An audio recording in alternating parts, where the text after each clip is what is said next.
Hello, everybody. We'd like to welcome you to the AHSN and Patient Safety presentation this morning. First of all, introductions. I'm Natasha Swinsko. I'm the Chief Executive for the West of England Academic Health Science Network and the Lead Chief Officer for the Patient Safety Collaboratives for the AHSN Network. And Cheryl, would you like to introduce yourself? Thank you, Tasha. I'm Cheryl Crocker. I'm the Academic Health Science Network Patient Safety Director. Thank you. So today we would like to take you through the work that the AHSN Network has been doing to support the Patient Safety Collaborative, look at some work that we've been doing during COVID-19, and also then talk to you about some work that we're going to be doing in the future. And we're going to be using care homes as a particular case study that we'd like to focus down on. So in my next slide, just to give you a little bit of orientation, some background, the Academic Health Science Network covers the whole of England, and there are 15 of us. On average, we cover a population of about 2.5 to 3 million people. And we work under licence from NHS England, NHS Improvement, and the Office for Life Sciences. Those are our three main commissioners, but we do have commissioned work from other organisations as well. And the aim of the AHSN is to really test ideas and innovations for improvement, and then to support the adoption and spread of proven innovations for improvement across the whole of the country in a standardised way. And in the main, we do this by working with the local systems. And we've been in existence since 2013. So we have got some experiences now that we would like to share with you this morning, particularly focused on patient safety. So in terms of some further background, the Patient Safety Collaboratives, which we're focusing on this morning, which are nested within the AHSNs, came into being around about 2014 in direct response to the Mid-Staff's review and the Promise to Learn, a Commitment to Act report. And Mike Durkin, who was the National Patient Safety Director at that time, designed the Patient Safety Collaboratives within the AHSNs to identify work at regional and local levels that could be pulled through and spread across the rest of the country.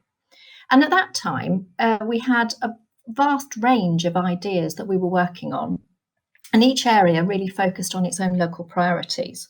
But later in our life cycle, as you'll see a little bit later, we now work in a very coordinated way across the country through our NHSI Commission.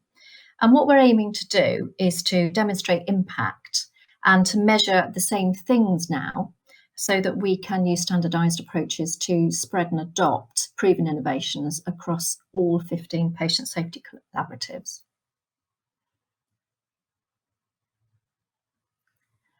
So patient safety is a central priority and a guiding principle for all of the AHSNs, and it is a key lens through which we look.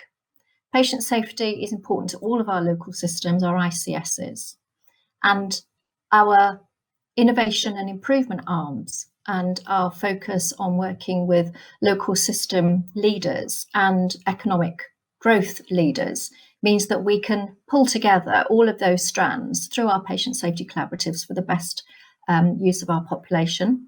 And in terms of how we work, we adopt a quality improvement methodology. And because we're regional, and most AHSNs and patient safety collaboratives cover between 3 and 5 ICSs, depending on size, we're very much embedded in our regional systems and can effect system level change. And one of our other key things is to promote a positive safety culture by encouraging people to work together and to gain insight and to share learning. And these are just some examples of our impact from our last couple of years. So these are examples of some of the national programmes that all 15 AHSNs and patient safety collaboratives have spread across the country. And you'll see there some amazing achievements and some great numbers. In our managing deterioration, I'll just pick out a few. Work stream, 98.7% of all acute trusts and ambulance trusts are now using NEWS. And in our maternity and neonatal work stream, through the Precept programme, we estimate that we've saved 30 cases of cerebral palsy through the improved uptake of magnesium sulfate.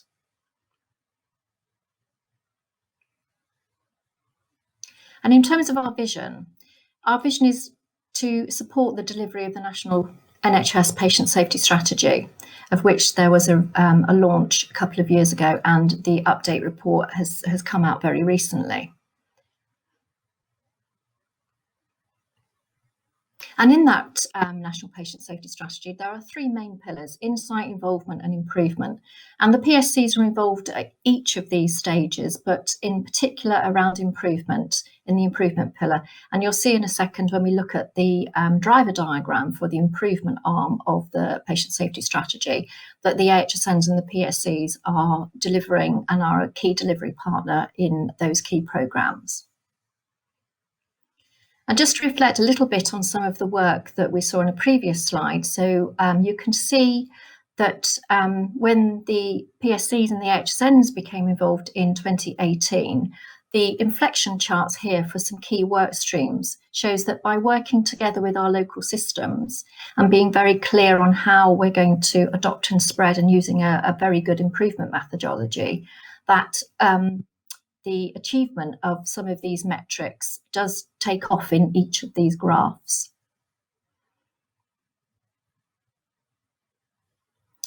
And this is the National Patient Safety Improvement Programme's national driver diagram. And you can see on here some of the key areas and the primary drivers that the PSCs will be involved in the future around maternity and neonatal, managing deterioration, medicines improvement, adoption and spread, and mental health. All of this information is available on the AHSN website if you want to draw down into it at a later date. And underpinning all of those national patient safety work streams are going to be these key enablers for system safety. And you probably recognise these from some of the work that you've probably done in the past in terms of how to do improvement well. And each of the PSCs will be focusing on all of these as we deliver that driver diagram over the next couple of years.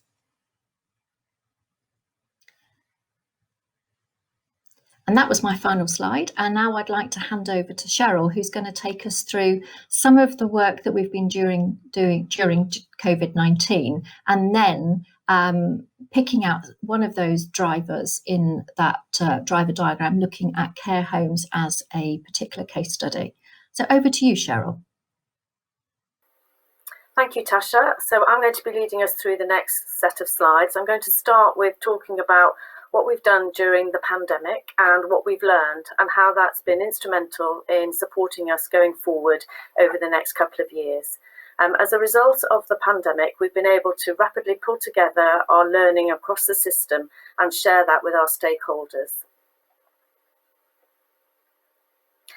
In some of the learning that we've been able to extrapolate, we've been able to show how we've identified and managed people at risk of deterioration by supporting some of the deterioration tools that Tasha referred to earlier, such as News2, but specifically in care homes around Restore2, Restore Mini and Significant 7 as alternative softer signs tools.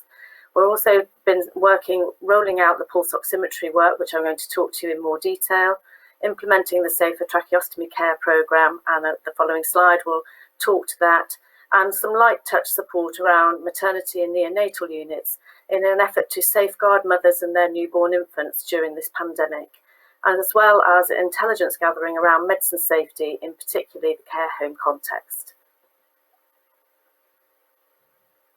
So a little about the tracheostomy care work that we've been doing. We anticipated during the first wave of the pandemic that there would be a requirement for a greater number of tracheostomies to be performed to enable patients who are very sick in intensive care to speed up their recovery.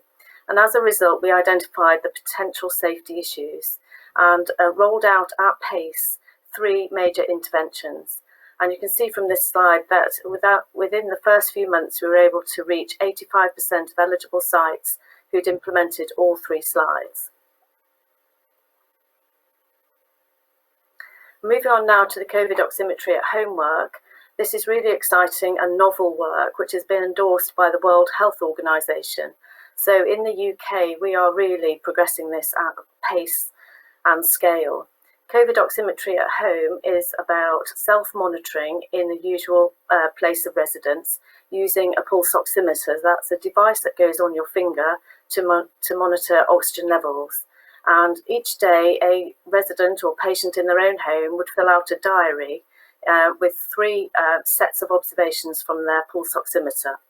And they would be given advice when to call for help should their deterioration present. Whereas COVID virtual wards is a step-down supported discharge pathway from hospital, where patients are again sent home with a pulse oximeter to monitor their oxygen levels so that they can be monitored by healthcare staff from the hospital and escalated back to hospital should they deteriorate. But it's a much better place for patients to come home when they can and be cared for in their own home. Why is this so important, and why have we rolled it out now in the middle of pandemic?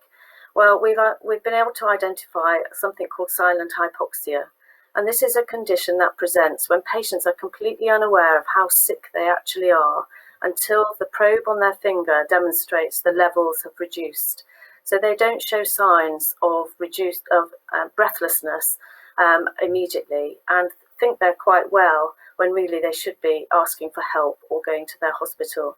And this is a case study of one example here of a 57-year-old gentleman who developed a cough and fever, who had a positive test and was referred to the COVID oximetry at home service.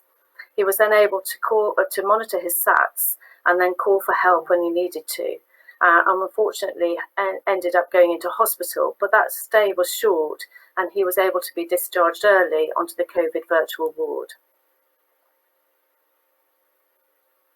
So COVID oximetry at home has been supported by the Patient Safety Collaboratives and the wider academic health science networks in a number of ways. We've set up national learning networks and had hundreds of people attend those to share learning and to make contact and to spread this pathway. We've also got a future NHS platform where we put all our resources and link people together through chat so that they can share information. And we also have our local patient safety networks, so that we bring people together virtually now to share as much information as we can. So what are the benefits and impacts of this? Here's an example from Manchester, and it shows you the number of patients that have been transferred onto these pathways and how many patients have been managed in this way who would normally have gone to hospital. And patients love this service. They felt so relieved to be monitored at home. They prefer to be at home than in hospital. They could have access to healthcare professionals when they needed it, and they got information at the right time to help them escalate their care should they deteriorate at home. So how have we done? Well, these 3 heat maps show how rapidly we've been able to spread COVID oximetry at home in a very short timescale. So the first heat map shows you that relatively few patient safety collaboratives or regions had instigated the pathway. But within a very short time, from November to February, you can see that the whole of the country has fully implemented COVID oximetry pathways so that patients may benefit from wherever they are in England. And it's the same with the COVID virtual ward. So this is relatively new. We only started this in December, and already we've got widespread scale up and benefit to patients. So more of our other work that we've been doing in order to support staff as well who've been going through this horrendous time during the pandemic. We're very aware of the needs of staff and the potential burnout that staff will face in the future. So here's an example of the Only Human campaign that one of our academic health science networks in London were able to set up to support staff during this time. So what have the patient safety collaboratives contributed? Well, we've been able to identify what we've done well and what we've been able to contribute. We've been able to use our local networks to great effect. We've been working locally and regionally in order to spread national programmes. We've been able to connect people and work at system level, and we've shared learning and resources and insights at pace. We've been able to undertake rapid cycles of change. We've got great connectivity, and our programmes are relevant throughout the pandemic. We've got innovative insights and solutions and toolkits and resources to share. So as Tasha identified earlier, we're going to just finish the last few slides looking at care homes as a case study. We've been able to bring together all our care home work into one publication, which we released last year. And you won't be surprised that a lot of this is focused on physical deterioration. We've alluded to this a little earlier, where we've been able to support care homes with nursing or just residential in order for them to identify deterioration in their residents as early as possible and to communicate and escalate that deterioration in the most appropriate way. And we've been using tools such as Restore 2, which incorporates the physiological observations that you'd find in News 2 with soft signs, so behavioural changes, and other similar tools such as Significant 7. We've been supporting that with training for care staff. We've had a whole range of e-learning modules available on Health Education England. We've set up a number of webinars and had hundreds of people attend and very positive feedback. And we've got nearly 2,000 views on our training films for care home staff on YouTube, which were produced by one of our patient safety collaboratives in Wessex. We've been able to support the safety of older people in a number of ways. So we have identified there are a number of patient safety issues such as falls and pressure damage, infections and problems related to nutrition and hydration that affect our older people. And we've been working with our care staff to help support them in the care homes. And one of those examples is medicine safety in care homes, where we've been able to reach out to a significant proportion of care homes and identify where they need help. For example, they've identified that they need help with transitions of care, interruptions during medicines administration, and communication between professional groups. We've also been able to support the implementation of digital solutions, and this is one example of many, and this is called Safe Steps. And Greater Manchester have rolled this out to all their care homes, but already we've been able to see how it's affected care homes, supported them during the pandemic, and it's actually been able to track infections during this terrible time.